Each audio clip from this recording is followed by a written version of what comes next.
morning, everyone. Welcome to the Smashi Business Show. I'm Warid Ahmed, and I have with me Majid and Richard today. Happy Friday to all of you. How are you guys doing today? Very good. Yeah, nice to be back again. Richard Fitzgerald and Abdul Majid. This is Friday the... Yeah. It's Friday the 7th. Yes, it's the 7th of February today. Word, you're running with the MONIIFY story. It's a big one, isn't it? Ooh. What else? We're going to go into depth. I was brought on to talk about it, so we're going to talk about MONIIFY. But you've also got a couple of things lined up we're going to talk about today. It's a really good one. Now, if we go with MONIIFY, I feel like this is something really important to always mention. It was launched in Dubai on November 26, 2024. And Richard, you were there. You were there for it. Yeah. So let's talk about it. I think next we will also talk about the Saudi Tadawul and Leap conference and Deep Fest, which is another part of Leap starting in Riyadh tomorrow or on Sunday. But I was at the launch. Word, I think I remember speaking recently to someone in the media sector who was involved in the early years of ARN, and then he moved back to Australia. And then he came back, and I think it was at the time that MONIIFY was launching. And his comment was that Dubai and UAE and the region's a great market because if you announce something, you're going to make a splash. Whereas in other parts, it's hard to get that traction. And I thought that was quite interesting. And MONIIFY did make a splash. Although I was speaking to a presenter of a well-known business breakfast in the region yesterday who had never heard of MONIIFY. It did make a splash, right? Like it was in the news. They had a big launch. Gen Z heard about it. Gen Z heard about it. Every young person, they knew it was happening. Their logo was splashed everywhere on the 1 billion followers Remember summit. Global Media Congress? It was on our summit passes. It was absolutely everywhere. The influencers who went to the Museum of the Future launch were the big names, were Khalid Al-Miri and things like that. There were big names at it. So you're right, it did reach the Gen Z. But I think that's where the issue was. It was big names, not big voices. Yeah, I think Majid's putting a post up now, and we mentioned Quibi, Quick Bites in the US.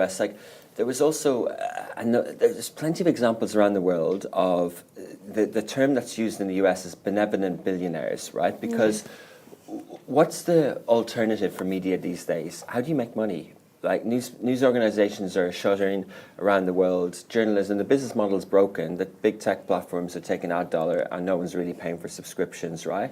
So what's the choice? And in the US, in the last few years, benevolent billionaires, Steve Jobs' wife, Jeff Bezos, Mark Benioff own Time, The Atlantic. Is that the one she owns? And Lauren Jobs Powell. Atlantic is the one. Powell, and Washington Post. But that hasn't necessarily worked, but at least it's kept people in jobs until now. Washington Post is letting go a lot of people. But so this benevolent billionaire term, so, we're sort of saying, throwing money at the problem isn't the solution. But it's a way to have jobs, it's a way to get traction. And they did that.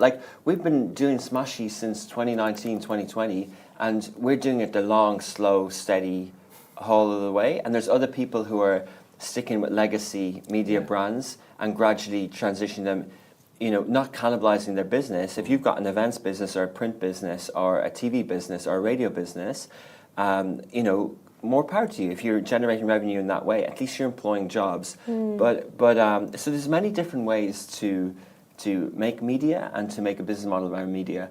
Obviously, when we saw some of these numbers, when we saw, and let's talk about them. Like when we heard that budgets were over $50 million for 150 people roughly to make all these long form shows, we sort of thought, original content, how are you going to do it, Yeah, and we were also told anonymously that about 80% of the people there were sacked. It first started with the contractors, and then it went on to the full-time employees. But what really stood out to me is that none of them saw it coming.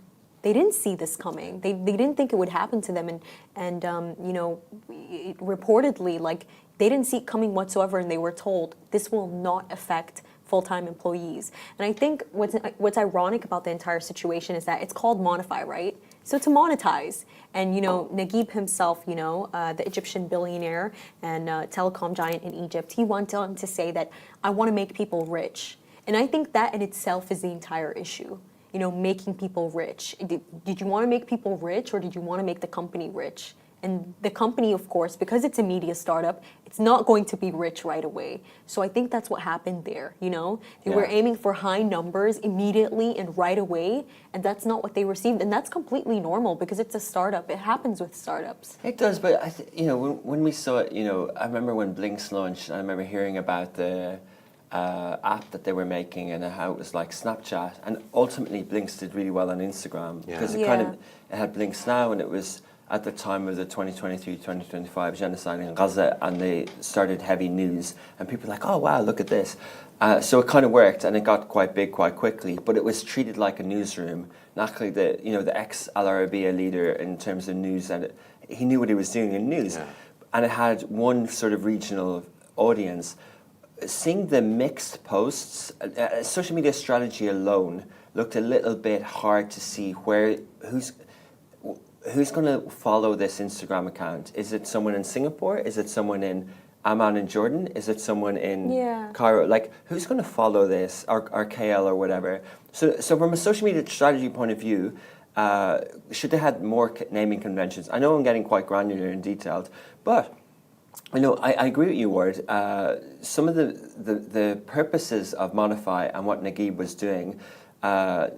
Suarez was doing, the messages and the purpose of it made sense in different ways. But how did it all come together? He thought that legacy media was broken. He's right.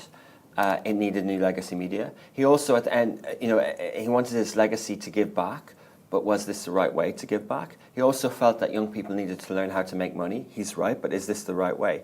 Ray Dalio and Principles. At the end of his sort of hedge fund, not BlackRock, the other one that sounds like that. At the end of, what's his hedge fund? He has a Bridgewater Associates. So Bridgewater. So he launched Principles. Principles is a book. It's an app, and he does speaking tours, right? It's not necessarily a media company. It's profitable, probably, because it's a great book. It's a great app. And the idea is to give people principles on everything you launch at Bridgewater. So could MONIIFY and Naguib done that if his purpose was to help people make money?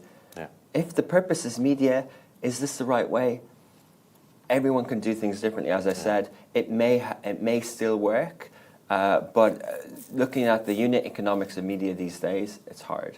Yeah. And not just that, I think this entire MONIIFY story, it's a reminder that media is scary.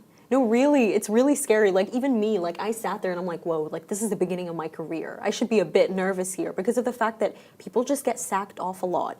Like, I remember I sat with these news reporters before, and they just, like, popped in a lot of big names. I won't say what they are. And they're like, oh, this one, like, they sack off people a lot. Like, every 6 months, there's, like, a rotation of presenters. And it's, like, the media world that we live in. It's not stable. Yeah. It might seem like it is, but it's not. You mentioned, Ward, that they didn't know it was coming, and who's accountable there? Them for not knowing it's coming, or for the leadership for not communicating that it might happen? And some of the stuff that we're hearing, we saw redundancies during Corona. We saw put Excel sheets around the region to know where the talent can find new jobs.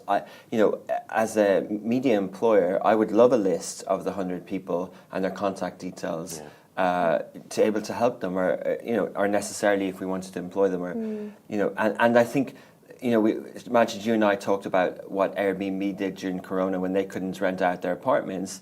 Brian Chesky gave really great severance, and he was lauded or appreciated for how he let people go. So there's a communication thing. But going back to the point, I was just listening to a New York Times daily podcast this morning about what DOGE, the Department of Government and Efficiency, is doing in the US. And the US government, civil service jobs, that's scary because they're being let go, left, right and centre. And I think this is, we're adults. This isn't a home. It's not the equivalent of being kicked out of our family. Yeah. Like, losing a job is part and parcel of the workforce. Yeah. And I think people who are too comfortable and complacent and not knowing that this is a hairy ride become a little bit too entitled sometimes. And I see it. I see some decisions made in this organisation that could lead us down the path that might end up letting some people go.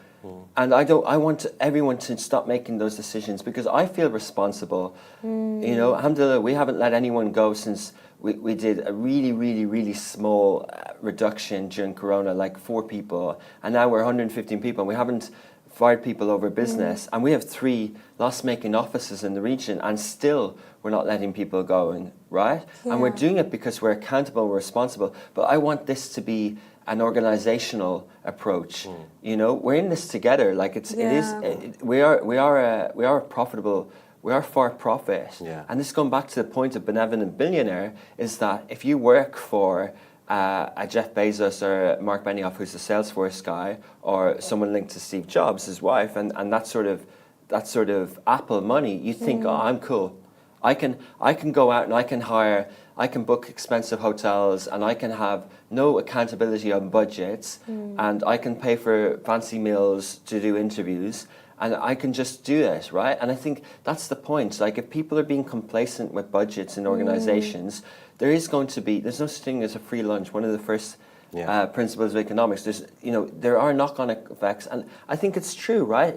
If I've seen some of the studios here, and without naming names for MONIIFY, inside one of the wardrobes, one of the changing rooms, is about 16 or 18 outfits. There was money in Dubai Mall or places like that to, you guys are hosting a show. Yeah. Wouldn't you love to have shopping budgets? No. Wouldn't But you? yeah, we would love to, but And again, if we had a budget of $2.5 million this year for this show, right? Would you think everything's fine? No, knowing that there's no advertising for this show? I'd focus more on how I look than what's coming out of my mouth. No, I definitely would. And that's why, like, I really emphasize the fact that they took on influencers. I think there's an issue with that. An influencer can be great alone with their own brand and their own personality. But you get the point, though, about the money part. yeah, you but know? see, I would understand because In it's demand very journalism. simple. Yeah.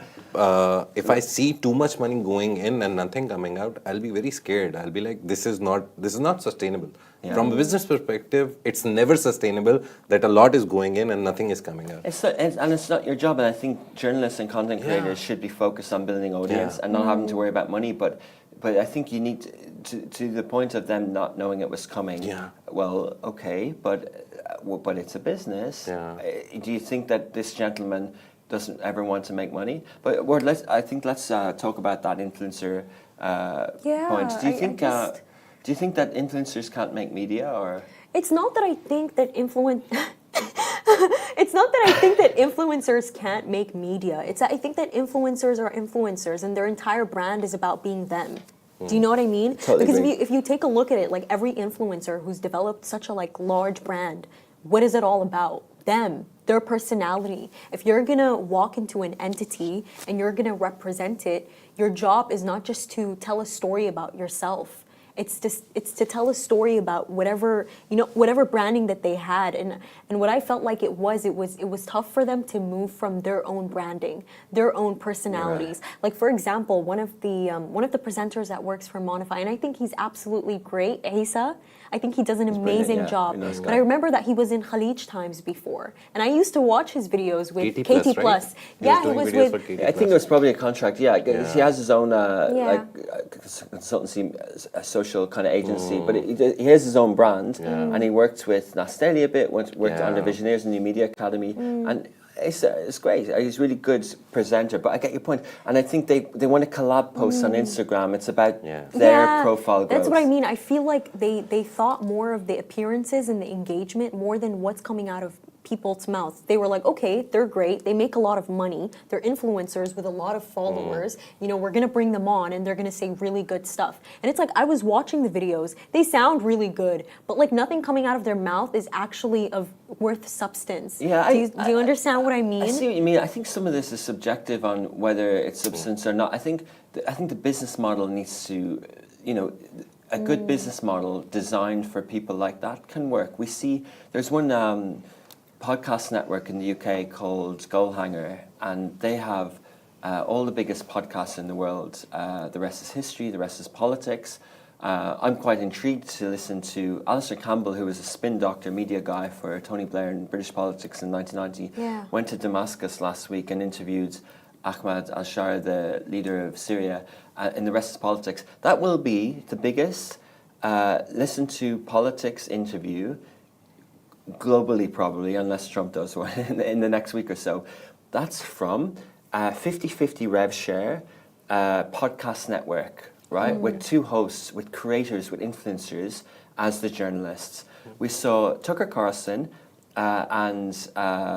Tucker Carlson interviewed Waleed bin Talal, who we'll cover, which we'll cover, but also Piers Morgan was in Riyadh. Piers Morgan signed a deal a few years ago with Rupert Murdoch, the old media in the UK, and he had a show on the TV, on the streaming service, I think Now UK or something, called Uncensored. He ripped up the contract, got out of bed with that agreement, and is continuing running Uncensored as his media channel on YouTube alone.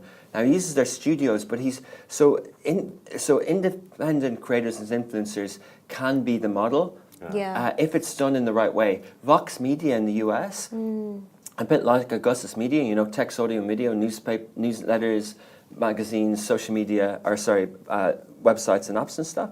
They have a really good podcast network by working with contract agreements with big creators like Cara Swisher and a few others, right? So designed in a certain way. There's also a podcast network in Riyadh, Abdulaziz, who's the founder of Mike's. Mike's have 30 hit shows in Saudi, all in Arabic. One of the biggest shows in Arabic. It's the most reviews on the Apple Podcast Network in the Middle East. I think about 30,000 reviews. I don't know the exact name, but it's Saturday Sofa something. It's about a mental health podcast hosted by a female. And he does a 50/50 rev share. They're not employees, right? But it's designed in that way. And I think, going back to the point, if MONIIFY wants to be like Smashi Business or Morning Brew, then it needs to stick to that. If it wants to be a creator-led network, it might do that. And, you know, it's not over for them. You know, they had three leaders. They had three CEOs reporting into Naguib. One left, Dr. Yasser, and then there was two others, I think. And, you know, I think when you have so many, when media is so fragmented, when you have so many different visions, it's hard. You're right. It's a branding. It's a branding. But it doesn't mean that they're all wrong. It just means that they're not aligned. And maybe this decision to pull back 2 months in will save the 50 jobs. They didn't shut down, and will build in future to 150 jobs. You never know. Like, I do think it needs alignment, and leadership can come from below, it come from above. Like, it can come in different ways. Like, I think they need to pick a path. Do they want to go down the MONIIFY path, or do they want to go down the creator network path? And there's opportunity in the region in that. I see the opportunity. And you know what it also is, you know, you mentioned like branding, and that's why I come back to the influencers. When I took a look at the influencers, I don't think money. Like, this is a business journalist standing in front of my face. Like, I completely trust them. When I look at them, because they've built brands that are already so big, when I look at Hisa, I'm like, oh, like, that's Hisa. Like, you know, I imagine his, like, really entertaining, like, very wholesome videos with all those, like, graphics that are happening all the time and the dramatic presenting. When I look at Carly, like, you know, I imagine her brand. I don't think of MONIIFY. I don't think of money. And I think that's the issue that's there. I think that it's actually a better option to bring somebody that nobody knows yet, and then they become what that thing that you want the brand to become. Does that like make sense? Like no seriously though. It's even with Smashi Business. It's like because it's all I've been doing and I don't associate myself with other brands. You think to yourself like, this is business right here. I didn't look at them and think, oh, like you're telling me good business advice. I'd actually watched their accounts more than I watched MONIIFY. Like, it didn't actually drive me to the account to love it and be loyal to it. Potentially, there are other presenters there as well. I'll give you an example. Cheddar was a streaming network in the US founded by John Steinberg in about 2016, 2017, 2018. It was at the time where we thought OTT linear streaming was going to grow. And it was one of the inspirations behind Smashi TV, the original Arabic business show. And the platform, and they raised $50 million, sold for $250 million to Atlas or whatever, and have since kind of cancelled their subscription. He's left, and they've kind of nearly shut down, right? So where that also indirectly failed, like you don't really know of it as the next Bloomberg for young people, but they put semi-related creators on the show, pulled back. I remember the Business Casual was their first. Maybe that was Morning Brew. Sorry, that was Morning Brew. But they launched podcasts with creators and then pulled back. Morning Brew launched podcasts with big creators and then pull back. And now they do the daily show like this with talented young media professionals. And that's a different approach. But I think you're allowed to test. I think you're allowed to make mistakes. And I think it's great. On one level, it's great that people are trying media in the region. When the Western world says there's no media here, there's no freedom of speech, in other words, some constitutional thing, but there's no media here, there is. But they were trying a lot of money there. They tried a lot of money there. And I think also with that, like, you know, it gets me to this point of, I feel like they underestimate young people and the kind of stuff like we're gonna listen to and the kind of stuff that we're gonna take in. Because I watched MONIIFY and I was like, okay, Dogcoin, but like how am I gonna make money out of this? Does that make sense? I feel like they were more obsessed with appearance there. And by the way, young people, like, they catch up to things and they notice things. I remember I went to this event in Abu Dhabi, it's called Mirbad, and I spoke to this Emirati guy, and he was just like speaking to me about like media companies, because I told him like, oh, I work for Augustus Media, Love in Dubai, because that's the name that people immediately catch up to. And he said, ooh, Love in Dubai. And I said, oh, like, he went like, I'm going to tell you something. My favorite is the New York Times. I like legacy media more. Keep in mind, this was like a 22-year-old. But he said, Love in Dubai stands out to me. And I was like, why? He said, you were the only people who covered Sheikha Mahira. You guys were the only ones who constantly kept covering it. So young people, they do have a keen eye for this. And they do notice these things. So you can't just come tell us that you want to help us. You want to help make all of us rich. You know, it sounds too good to be true. Like, I'm still not rich, you know? And What do you think, very shortly, what is the path forward for them? Because the statement that we saw, very clear. We want to put the website behind a paywall, one. We'll build sub-brands, and most probably they were going to sponsor their daily shows. What's the best path forward? I think they're in a difficult situation right now. I think they're in a very difficult situation right now. But there is a strong visual identity. This region is ripe for brands like this. I think they need to pick a path. But we've seen many brands around the world pick a different path and rebrand. The Onion was interviewed a lot lately, the satirical American one. That's got new leaders. People pick up these assets and they do something with them. We bought media assets in the past, like 7 Days newspaper and stuff like that. So there are different parts to them. Right now, it really looks difficult to see that they'll be around this time next year. But if they are, I think they'll pick a path. Do they need to be making money this time next year? It depends on the appetite of the Naguib Sawiris family office in this aspect. But yeah, let's see. Yeah, and it's crazy because, Rich, you're actually right on point, because an anonymous source told Smashi Business that this was the line that was given to everyone that was laid off. The company decided to go in a different direction, and we are changing our strategy. Hence, some roles have become redundant.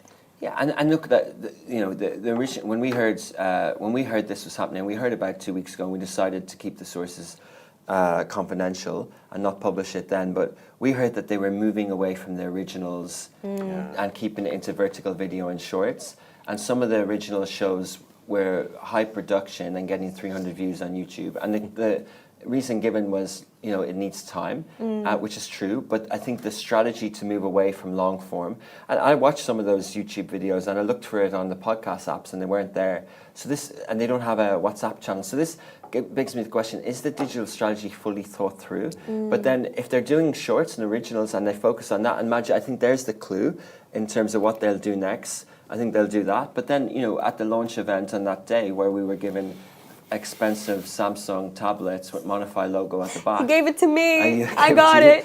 Yeah, we were told, this is basically the start, and then in Q1 next year we'll be launching an app that will help people advice about how to make money. And then I started getting confused because the apps that help people teach money are usually trading investment apps. They're not necessarily media companies. And MONIIFY to me is a consumer media company, like Bloomberg, not like Smashi Business, or it's a consumer media. It's not It's not the next level of media, which is industry media, which is more about financial advice and deeper look. And I think so. I think they'll stay consumer media. I think they'll do vertical video. They'll give it a shot for 6 months.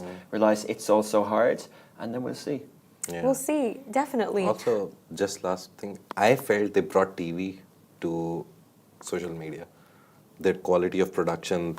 I saw some of the pictures during the launch, some of the pictures and the videos launched by all the influencers that did pre-event videos. There's like 20 lights in a studio.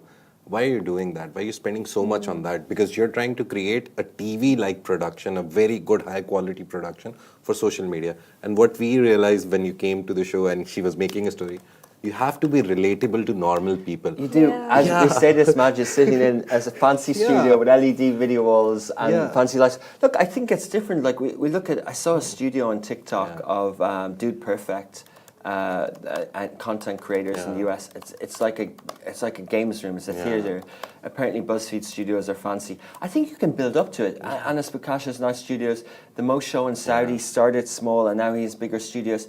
I think it's debatable, right? If like Piers Morgan has the biggest YouTube channel, and he's got big studios, so it's kind of relative. But I think it goes back to the unit economics and the money and the costs, and that sort of, and you know, the reality is like skills of production, audio, sound, lighting are relative in a digital world. But is the economics relatable, and do you get the return? And you know, absolutely. Old world TV production thinking needs to be adapted, but it can be. It doesn't mean it needs to disappear completely. Yeah. And we're also seeing Candace Owens. Oh, I love her. Are you seeing her work? Yeah, I don't it's know. Crazy. I don't know it's about really the production, but she always comes up on an X for me because she's so pro-Palestine. She tells it like it is. You know, she calls the shots over there in the US. But yeah, let's have more Candace Owens for this region. Yes, and for our next topic of the day, what's actually happening in the region and coming up, LEAP 2025 in Saudi Arabia in Riyadh is going to take place soon on February 9th to the 12th. So basically, right after tomorrow, I know that Rich is going. Are you excited about it? Yeah, I'm very much looking forward to it. I think it's is it the third or fourth LEAP? Feels like at least the third. Very much, it's huge. Ward. It's in a place called. I know. I have FOMO. I have a lot of FOMO right now. Yeah, well, I mean, a lot of these conferences are hard to navigate. You know, we talk about one of the biggest in the world in Web Summit Lisbon is about 80,000. LEAP touches 200,000, about 180,000. I think GITEX here can hit 110, 140 in the 5 days. That's the biggest one that can do this. Yeah, but LEAP's huge. I'm speaking on Sunday at like 5 or 6 p.m. on a panel. We're talking about all things AI. We will be there. Smashi Business will be covering. We're partnering. You can see it all over our newsletters. Yeah. They have two parts to it. So they have the LEAP part, and then they have DeepFest, which is an AI conference. It's like GITEX and North Star. North Star was more for startups. Yeah, but DeepFest is more for AI. And you know what's really interesting? I actually know a lot of university students who are flying out to Saudi for it. Yeah, really? Yeah, for LEAP. They're like really excited for it. And it's so interesting to see. And honestly, I don't blame them. Like everybody's going to Riyadh now. Everyone's going to Saudi Arabia. The possibility that you might meet somebody who might entirely change your fate. And even, by the way, at SEF, they actually had a great turnout. I found out that the number was 14,000 specifically. Yeah, on those 2 days. So it's going to be interesting to see how many people they're going to have. It's a good number. Yeah, I agree. I think the headliners, the big speakers, sometimes when I go to LEAP, I hear the Saudi vision for startups and the funds like STV as part of STC and all these sort of funds and things, and that's inspiring. You know, often when I sit there, I go, I need to be an entrepreneur, right? Thinking that I'm not, but like, because it really does inspire young people to be startups, whereas FII is more about foreign direct investment, it's more about attracting giga projects and things like that, but the Deep Fest is great. And, you know, you mentioned SEF, and we have a lot of things, a lot of conferences to inspire people. You know, I know one of the softwares that we use and that I personally invested in is Bith.ai. Bith is Arabic for Broadcasting, I think, and Omar Dweck, the founder, is flying in from Amman, Jordan, into Leap. And so there's a lot of this. Like we've got 2 guys from our Saudi office, our head of product, Mahmoud Saudi, from our Egypt office is flying in, and so is Aboud on a commercial team. So there's a lot of kind of convergence into Riyadh next week around startups, and there's a lot of big names. Who are the headliners? A lot of them. His Excellency Abdullah Al Sawa, Minister of Communication and Information. Arvind Krishnan, Chairman and CEO of IBM, big guy. I would say Iker Casillas is the biggest one for me. There's Andrea Perlo coming. Francesco Totti is there. All of them are now entrepreneurs. Yeah. They're coming. Saudi Space Agency astronaut Rayana Barnavi is there. Some of the people that caught my eye, Supercar Blondie is there. It's a very good sign that she's there. Javier Tebas, president of La Liga. Some big names. Meta Nicola Mendelssohn is coming. She's the head Nicola of Mendelssohn from Meta, yeah, she's coming. Vusi Thembakwayo, I don't know if people know his name, but people know him from social media a lot. He keeps popping up. My Growth Fund Venture, he's a South African. Very nice entrepreneur, kind of a guy who gives suggestions. Vishen Lakhiani, CEO of Mind Valley. Scale AI, Vijay Karunamurthy is also there. So someone from Scale AI is there. Recently we did a story, remember? That Scale AI CEO said that there's nothing in deep sea. No, it's they all have a fake. great list. Yeah. No, really, Leap's it's a list very is crazy. long, very unexhaustible list. Yeah, and you know what I can honestly also tell people, Majid? Honestly, these panels that happen in these summits, they are not to be underestimated. Yeah. Like even when I was at SEF, like just simply from sitting there and listening, you learn so much. Like for example, Plasti Al-Aqad, the Palestinian journalist who, you know, she was able to, you know, tell the story of the entire genocide through just video format. You know, it's something she said in her speech that I still think about. She said that, you know, for the people whose stories I told, there were 2 kinds of people. Both of them had so much dignity.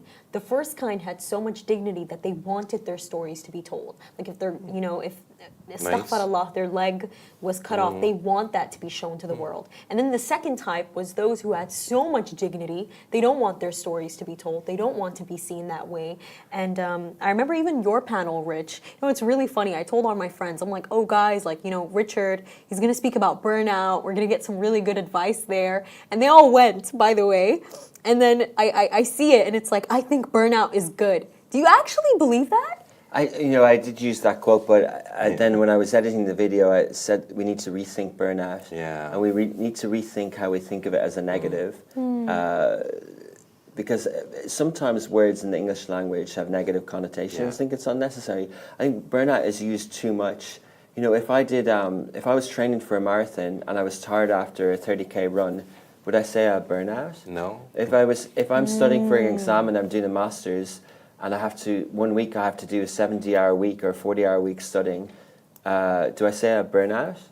Well, maybe, and maybe you do the week after or whatever, but I think, how do people achieve in their career? Young people who want to succeed, it's accepted that to win a gold medal in the Olympics or to be Ronaldo, you have to push. To be academic or to achieve great studies, you have to push. You have to study. You have to put yourself under a bit of pressure. You need good coaching, good mentors, good teachers, good coaches, whatever.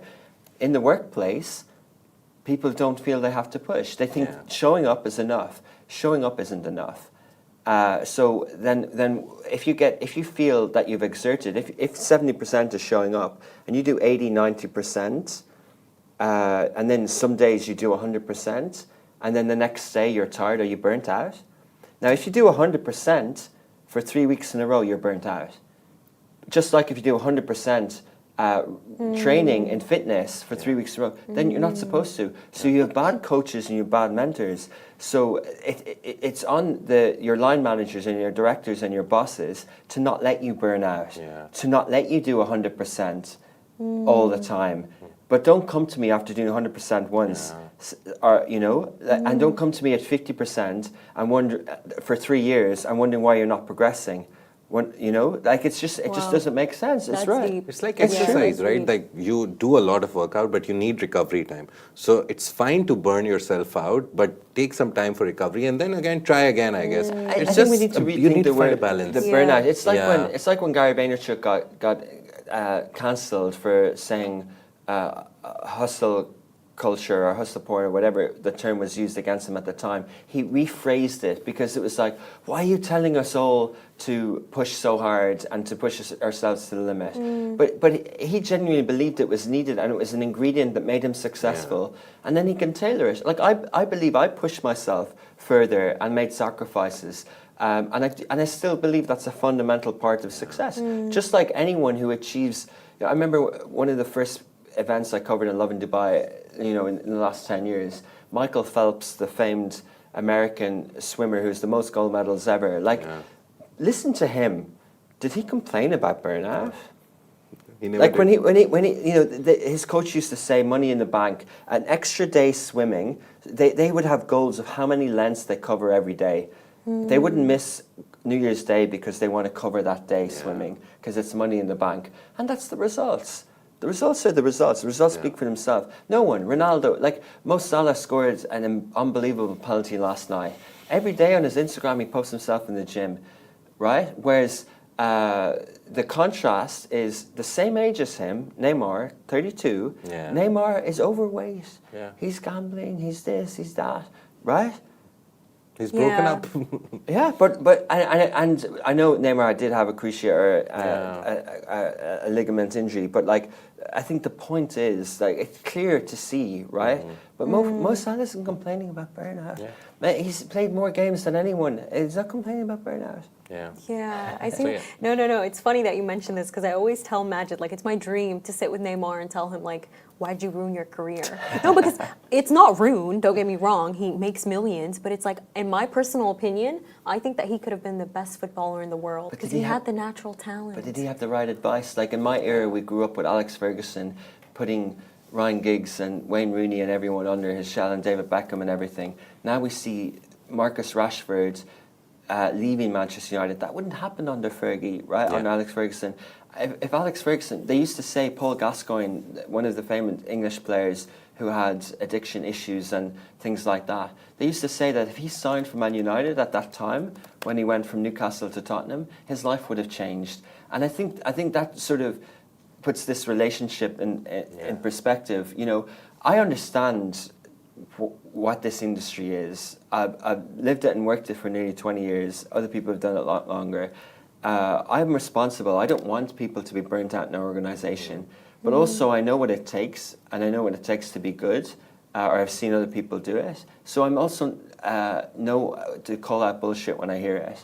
I know if people are a little bit fatigued, I think it's a lot of the time it's being lazy. And I think we need to be aware of that. But burnout is real, and I felt it, and it is. But I think, as I said in the SEF, I think it also growth mindset during burnout allows you to understand what emotional intelligence is and what are the symptoms of burnout. I get it in my face. I get tingly sensations, and I'm aware of it, right? So, but what am I going to do? What am I going to do? Like blame the environment, blame the hardships of media, blame this amazing country, amazing city, amazing opportunity I have and say, oh, media's bad, or if the billionaire wouldn't pay us more money while we're not losing money. So, like if you're talented, now prove it. Yeah. But you know what it also is, Rich? Like, this is an agenda that they've been pushing on us, like, since they were young. Like, I was in school not so long ago. Like, I remember even one of my favorite teachers, like, she told me, she was like, Ward, if you continue like this, I fear one day you'll be so burnt out, you won't be doing anything. And it's like, what she said to me, it's like blaring in my mind all the time, like, no, that's not happening. But it's like, it is the agenda that teachers, like mentors, they push onto us. Like, do a lot, but don't do too much that you're doing nothing one day. It's just a new cool buzzword that everyone wants to use for being lazy, I guess. But does your teacher really know you? Because I think you would be unsatisfied with yourself. You wouldn't feel self-actualized. And this is just me assessing, and I could be wrong, but I think some people, like if someone told me like in my 20s, I didn't work as hard as in my 30s per se, because I just did more things. In my 30s, I really, really, really focused, and then I became happier and more content because I worked harder. But if I take the wrong advice, and in the end, it was me advising myself. But look, during the pandemic, a lot of journalists left during Corona. Now we have 100 talented media people in the country, thanks to Naguib Suarez. I'm excited to see what these people do. Let's have a more thriving media ecosystem here. Let's have more podcasts. Let's have more Substacks. Let's have more digital media, modern media. You know, we should. You know, we've been influxed with talented people from around the world.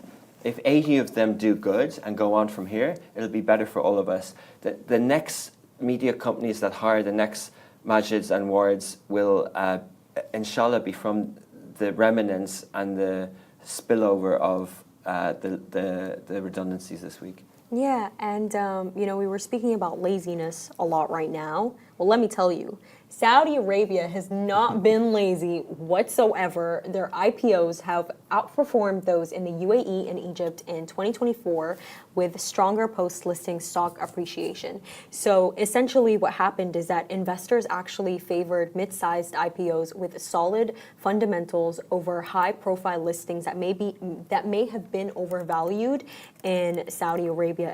And this is really beautiful to see, because what it actually goes to say is that a lot of people, the entire world is watching. And not only are they watching, but they're participating in Saudi Arabia. They're investing into Saudi Arabia, and they see the potential that's in it. Yeah. And Saudi IPOs have been great. We saw Lulu go there. Sorry, I'm saying Lulu. Majid Al Oud was the one that I followed very closely. Again, oversubscribed, 120%. Then they, as soon as they opened, they hit the peak all 3 days. 30% is the most that you can go up. That was the most followed one by me. Yeah, I followed Nice One. Yeah, Nice One was very great. The kind of beauty products e-commerce one. You know, it stems from Aramco, doesn't it? But yeah, Tadawul. So it's the biggest. It's the value of the capital market in Saudi is the biggest in the region. But in UAE, you have three. You have in DFM, you have DFM and Nasdaq Dubai in Dubai. You have ADX. You have three big ones in UAE. You have Kuwaiti Borsa. You have EGX in Egypt. So Tadawul is a bigger one, and they have agenda to get more people out there. I think there's going to be a few more to go public. Yeah, and it's the post-listing stock appreciation. That's why Saudi led them, because wherever else anyone went for an IPO, the post-listing stock appreciation was the best in Saudi Arabia in last year. And I see that again. Saudi Arabia governor of PIF said, we're investing locally now. We're not going outside. We'll redirect our funds inside. So yeah, they're bringing the money back into the country now. Whatever they've earned through PIF, they're reinvesting it. It'll be interesting to see what PIF does with its entities, because we talked about NBC. So they went public when they were independent, and then after they went public, PIF bought that 54% of them. But you know, there's chemicals firms in Yanbu. There's lots of assets. You know, Sabich. There's lots of huge, big petroleum and related energy assets in Saudi. There's huge entities within PIF, and there's a lot of new startups, like the ticket booking app of Saudi, which was called Yalhal originally, now it's WeBook. They want to go public. So it's the knock-on effect of everything that we see, the headlines from Turkey Al Sheikh, Riyadh season. It's that economics, like the knock-on effect of the companies around it. You know, we see like 500,000, the coffee chain, that's doing well. Noog, the camel, owned by PIF, right? Like the tea brand. Like all these companies are suddenly getting bigger and bigger. You know, we had Hunger Station, Jahez. There's loads of apps that are doing Sella, the Shopify of Saudi. You know, these are amazing stories. There's lots of. A friend of mine, Mazin, runs Labaya, a mental health app that has had 3 million downloads in Saudi that no one else outside the kingdom knows of. You know, like we talk globally of like these famed mental health apps. There's Mind Valley. There's so many. You get ads on them. Yeah, and now they're Calm. I think what's the orange logo circle one called? Don't remember. I see Mind Valley a lot. But yeah, there's so many, and that's why I'm intrigued to go into Saudi. And Embassy, as you said, it was one of the biggest risers in 2024. They went public on 8th Jan, The share price opened at 25 and they rose to 58.6. Like last Tuesday or Wednesday, they closed at 56. So 34% rise. So they were one of the big risers. And apparently it's funny that Rasan, it's a fintech app, they were the biggest riser in 2024. They opened at 37 reals and went up to 88.9 by Wednesday. People can't understand this, Majid. I was talking to an investment banker from Kuwait recently, and he said, how did MEC, because they don't pay dividends, but I think the Saudi retail investor attitude is a bit different. In the UAE, a lot of people are investing in the utility apps, like Parkin and Salak and things like that, because you get high dividends, and they're linked to the state, they're semi-state. So let's see. I think it would be great if some of these trading apps were more easy to trade in the Saudi Tadawul. Like I'm able to trade, I have a Iqama Saudi residency, so I can trade through BHM Capital, the app in Abu Dhabi. But if you go on to Baraka, the app like Robinhood, you can't actually trade on the Saudi. And even the WIO app that everyone's using now, a lot of people are using now, you can trade on the UAE stock market, but not on the Saudi one. There are fintech apps in Saudi, but a lot of it is a little bit hard to get on. Alinma Bank lets you trade. They're in the news at the moment. They've just renamed the biggest stadium in Jeddah. But yeah, so lots to talk about on the Tadawul, and it's interesting times ahead. There is. Interesting times ahead indeed. Thank you so much for watching, everyone. This is Smashi Business Show, a Smashi Business production under the Augustus Media Podcast Network. You can find our newsletter on Smashi TV, and please make sure to follow us on all of our channels, and please have a lovely, lovely weekend.